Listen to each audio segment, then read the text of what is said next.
Alors on terminera l'étude de l'embryologie générale par étudier la 4e semaine de développement embryonnaire. Les objectifs de ce cours, c'est comprendre le mécanisme de la délimitation de l'embryon par rapport à ses annexes, identifier les conséquences de l'étranglement de l'isotocèle secondaire, définir le devenir du mésoblaste embryonnaire et décrire les étapes de la neurulation. Donc, au cours de cette 4e semaine de développement, le processus de division et de différenciation cellulaire s'accentue chez l'embryon. Donc, cette différenciation elle aura comme conséquence la délimitation de l'embryon par rapport à ses annexes, l'étranglement de l'isotocèle secondaire, la métamérisation ou segmentation du mésoblaste intra-embryonnaire et le dernier phénomène important qui est la neurulation, ça veut dire la mise en place d'une ébauche de système nerveux central et périphérique. Commençons par la délimitation de l'embryon par rapport à ses annexes. Alors, comme vous savez, jusqu'à la 19e jour, l'embryon a une forme en plan, ça veut dire planiforme. Ensuite, qu'est-ce qui va se passer? Il va s'enrouler sur lui-même selon les deux axes, l'axe céphalo-caudal et l'axe dorsoventral. Donc, l'isotocèle secondaire bien défini, on aura une partie qui sera incluse dans l'embryon et une partie qui sera fait partie de l'ébauche du cordon ombilical. Donc, en même moment, la cavité amniotique va augmenter de taille au détriment du cellome externe. Voilà ce qui va se passer ici. Voilà. On aura l'isotocèle secondaire ici, le cellome externe, la cavité amniotique, disque embryonnaire. Donc, cette délimitation de l'embryon par rapport à ses annexes, on aura un enroulement selon l'axe crânio-caudal et selon l'axe céphalo-dorsal, et on aura que la cavité amniotique va prendre de la place aux dépens de cellome externe. Voilà, ici on aura la cavité amniotique qui est très importante par rapport au cellome externe, et on aura en même temps une partie interne qui est intégrée dans l'embryon pour l'isotocèle secondaire et une partie qui va partir du futur cordon ombilical. Voilà, donc ce mouvement-là d'enroulement, qui est très important, dû à l'accentuation de différenciation cellulaire et de prolifération, on aura un étranglement qui est le résultat de cette délimitation de l'embryon par rapport à ses annexes, et on aura cette l'isotocèle secondaire, il va former d'une partie qui sera incluse dans l'embryon, qui va être à l'origine du tube digestif primitif, on aura une partie à l'extérieur, c'est la vésicule ombilicale et qui est communiquée avec ce tube digestif primitif par le canal ombilical.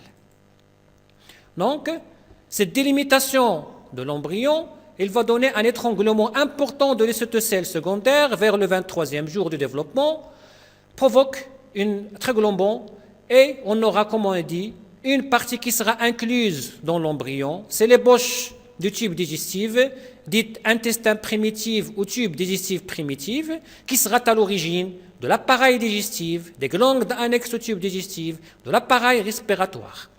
Et une partie qui est extérieure de l'embryon, c'est la vésicule ombilicale, et ces deux structures vont être reliées ou communiquées par un canal qu'on appelle le canal vitellin ou le canal ombilical. Voilà donc le résultat de cet étranglement de l'isotocèle secondaire qui est dû à cette délimitation de l'embryon par rapport à ses annexes, dû à la prolifération importante des cellules et de sa différenciation. On aura un étranglement de l'isotocèle secondaire qui va donner une partie incluse dans l'embryon, c'est le tube digestif primitif, une partie externe qui est la vésicule ombilicale et qui seront reliées par le canal ombilical. Donc, troisième phénomène, c'est la segmentation du mésoblaste, ça veut dire la métamérisation. On aura le mésoblaste para-axial, mésoblaste intermédiaire et le mésoblaste latéral, et on aura un mésoblaste axial qui va avoir un rôle au cours de la neurulation qu'on va voir à la suite. Ce mésoblaste para-axial, il va être à l'origine des somites, qui vont être à l'origine de tout ce qui est vertèbres corps vertébral, muscles paravertébraux et le tissu conjonctif qui l'entoure. Le mésoblaste intermédiaire, il va être à l'origine de l'appareil urinaire, surtout le rein. Et le mésoblaste latéral, qui va être différencié en somatopleur intra-embryonnaire, en sponchlopleur intra-embryonnaire et le cellum interne, qui vont être à l'origine des membres de feuillet pariétal, de tout ce qui est tissu conjonctif et musculaire des membres. Donc, cette segmentation du mésoblaste, elle permet de déterminer l'âge de l'embryon par rapport au nombre de somites qui vont apparaître. On aura première paire est mise en place vers le 20e jour, et donc, à partir du 21e jour, il y a l'addition en moyenne de troisième paire de somites par jour, et on peut détecter l'âge de l'embryon tout en calculant le nombre de somites. Le phénomène le plus important, c'est l'anorélation. C'est quoi l'anorélation? C'est la mise en place d'une ébauche du système nerveux central qui va débuter vers le 20e jour, vers la fin de la troisième semaine de développement embryonnaire, et va s'achever vers le 29e jour de développement embryonnaire. Cette norélation, elle passe au niveau de 3 étapes. On aura vers le 20e jour, vers le début, le stade du plaque neurale. Qu'est-ce que c'est le stade de plaque neurale? On aura l'ectoblaste dorsal et médian, se différencie dans les 2 tiers crâniaux en avant du canal de Lübberkin ou la corde, une plaque neurale, les bords s'épaississent de la plaque et constituent les crêtes neurales. Voilà. On aura sur cette vue dorsale de l'embryon de 20e jour, on aura l'apparition de cette plaque neurale.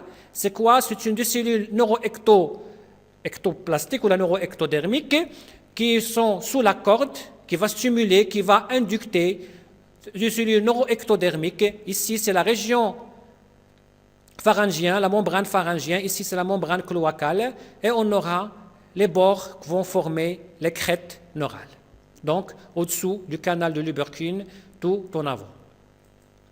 Voilà, sur cette coupe-là, on aura ici la corde ou l'antocorde qui va envoyer des signaux vers l'ectoblaste qui va s'épaissir à ce niveau-là pour former une plaque neurale et dont les 2 extrémités vont constituer la crête neurale. Ici, on aura le mésoblaste paraaxial, le mésoblaste intermédiaire et le mésoblaste latéral. Et tout ce qui est en vert ici, c'est l'endoblaste ou l'ontoblaste.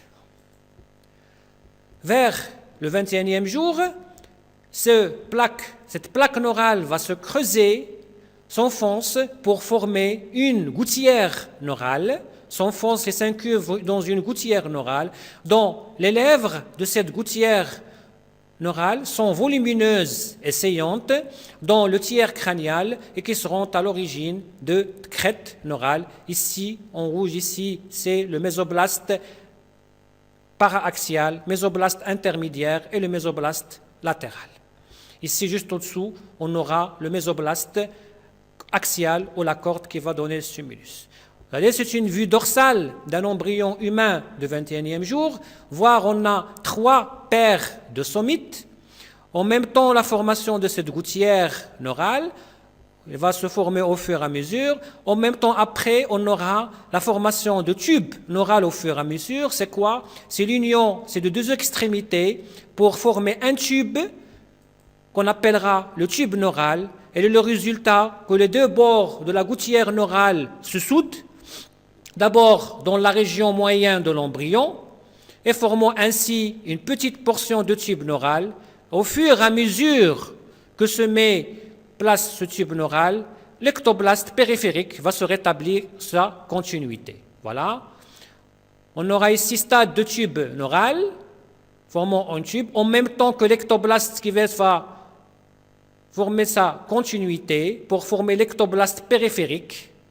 Ici toujours c'est la corde ou la notocorde qui va toujours envoyer des signaux pour former ce tube neural, les crêtes neurales. On aura en même temps ce mésoblaste paraaxial qui sera à l'origine des somites, mésoblaste intermédiaire qui sera à l'origine de rein, et le mésoblaste latéral qui va être à l'origine de l'os de membres supérieurs et inférieurs. Et si vous regardez, en même temps, il y a l'étranglement de l'isotocèle secondaire qui va former une partie intégrée au sein de l'embryon qui sera futur tube digestif primitif, qui sera à l'origine de tout ce qui est appareil digestif et appareil respiratoire avec ses glandes annexes. Voilà. Vers le 21e jour, le phénomène de soudure se continue et on aura en même temps la métamérisation et la formation des somites. Donc on aura cette paire de somites, on est au niveau du 22e jour de développement embryonnaire et ce phénomène va se continuer au fur et à mesure jusqu'à le processus va se terminer par la soudure de deux bords de la gouttière neurale se poursuit en deux directions, en la direction crâniale et en direction caudale. Voilà, il va se poursuivre en même temps la formation des somites. Ici, on a 10 paires de somites, on est au 23e jour de développement embryonnaire. Donc, ils vont former, donc ils vont se progresser selon l'axe crânial et dans l'axe dorsal. Vous voyez, on va continuer. Et après, on aura la formation neurale va s'achever et persiste aux deux extrémités, une crâniale et une caudale de l'embryon, 12 ouvertures qu'on appellera respectivement le neuropore antérieur et le neuropore postérieur. Vers le 27e et 28e jour, on aura la fermeture du neuropore antérieur et vers le 29e jour, donc la neurulation, ça veut dire la mise en place d'une ébauche de système nerveux central et périphérique, va se terminer par la fermeture du neuropore postérieur et le tube neural se positionne axialement entre la tige caudale et l'ectoblaste. À ce stade-là, l'embryon va mesurer 3,4 mm environ. Voilà sur ce schéma-là qui montre ici en bleu, on a le tube neural, un tube neural qui va être futur, va donner le système nerveux central. Et ici, tout ce qui est en noir ici, c'est les crêtes neurales qui vont être à l'origine du système neuropériphérique et du ganglion. On aura ici, regardez les somites, une métamérisation, une segmentation des somites qui vont être à l'origine des vertèbres, des muscles paravertébraux et du tissu conjonctif qui l'entoure. Regardez ici au centre, c'est la corde ou la notocorde qui va s'installer au centre, ici axialement. Et on aura ici le tube digestif primitif qui sera à l'origine de l'appareil digestif respiratoire. Ici, on aura la somatopleure extra-embryonnaire, splanchnopleure extra-embryonnaire. Donc, l'ectoblaste va se différencier en ectoblaste de surface périphérique qui sera à l'origine de la peau, des cheveux et des glandes annexes de la peau et tout ça. Et on aura une plaque neurale qui va se différencier après gouttière et tout ça en tube neural, qui va être à l'origine du système nerveux central, c'est le cerveau et la moelle épinière, et les crêtes neurales qui vont être à l'origine des cellules des nerfs crâniens, les cellules gliales du nerf crânien, les corps cellulaires et fibres de neurones constituant les ganglions rachidiens, les cellules de nerfs rachidiens gliales, et le corps cellulaire et fibres neurones végétatifs. Cet ensemble va constituer le système nerveux périphérique.